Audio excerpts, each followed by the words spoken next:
ভাইয়া, কোনো হেল্প লাগবে? আমি আসবো তোমার সাথে।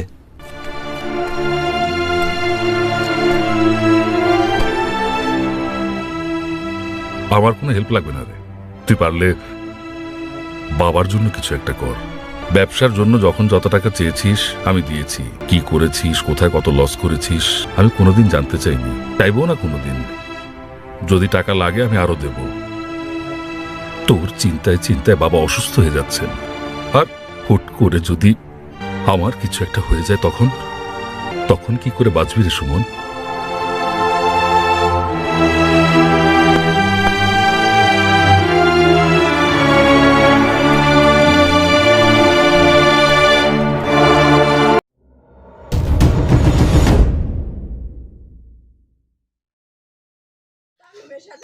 ফুলের সুঘ্রাণ আমার সব থেকে প্রিয়, তার চেয়ে প্রিয় আমার সুটকির সুঘ্রাণ। উস্তাদ, ম্যানেজারে মাইরে আইছি। সাব্বাস বেটা আমার, তাই কারো ঠিক আছে। আবুল্লা কই রে? এদিক আয়।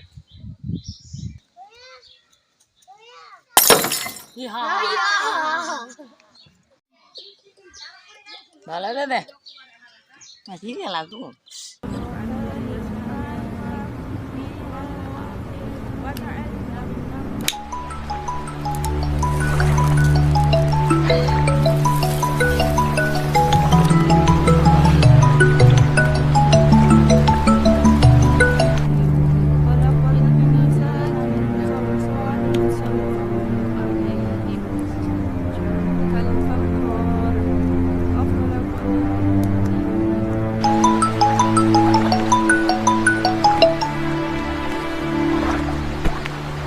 ওসমান ভাই, আপনি কি ব্যস্ত? আমি 2 দিন ধরে কল দিচ্ছি আপনাকে, পাচ্ছি না।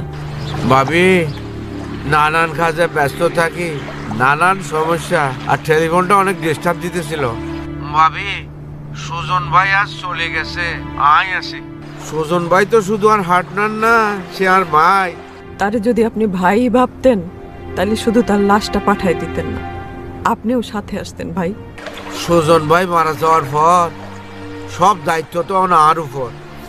চিন্তা ন করিয়েন, আয় আগের মতন ব্যবসা বাণিজ্য সব গুছাই রেখিও। প্রতি মাসে লাভের টাকা থুন আপনার টিয়া পাঠাই দিও। লাভের টাকা চাই না, সুজন নাই, ব্যবসা দেখবে, ব্যবসাও চাই না আমি আর। আপনি আগামী 2-1 দিনের মধ্যে কিছু টাকা দেন ভাই। আমার শ্বশুর অসুস্থ, হাসপাতালে ভর্তি, টাকার দরকার। তারপর আপনি আস্তে আস্তে আমাদের সব টাকা আমাদের দিয়ে দেন। ভাবি, ব্যবসা তো একটা চলমান প্রক্রিয়া, চাইলে তো আর টিয়া হুট করে তুলিলেও যায় না। তারপরও আপনি যখন বললেন আমি বিশেষভাবে চিন্তা করে দেখতেছি ভাবি। আচ্ছা ঠিক আছে, আপাতত কাল পরু কিছু টাকা পাঠাই দিব আরে। আসসালামু আলাইকুম।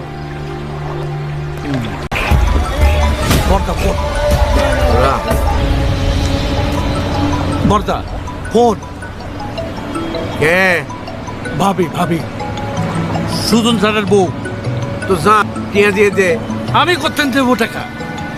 আছে টিয়ার গাছ আছে না? আপনি টিয়ার গাছ আছেনি? ও মা, আছে না? না তো মা, তো আরে বারবার ফোন দিও না, ওই নম্বর ব্লক করে দে। দিচ্ছি ব্লক করে। টিয়া লই যাইছে ধর।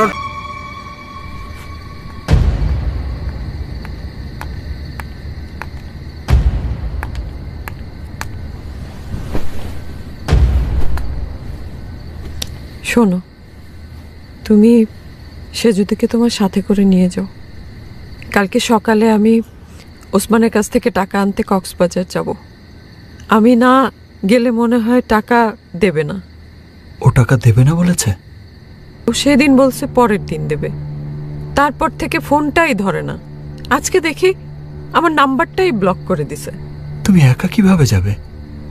আমি যাই। আমি তোমার ভাইয়ার সাথে বহুবার কক্সবাজার গেছি, তুমি তো একবারও যাও নাই। তাছাড়া বাবা অসুস্থ, এখানে তোমার প্রয়োজন আছে, তা নাহলে তোমার আমি সাথে করে নিয়েই যাইতাম।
ভাবির গায়ে হাত তুলেছিস ওইটার পাওনা বুঝাই দিয়ে গেলাম।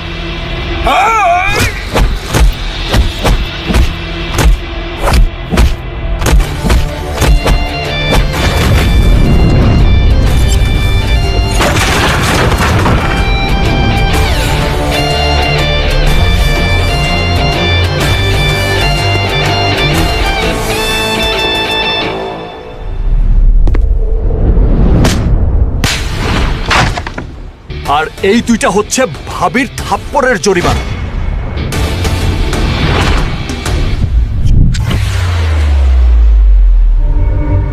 শোন, ভাইয়ার বিজনেসের পাওনা বুঝে নেব নেক্সট মিটিংয়ে।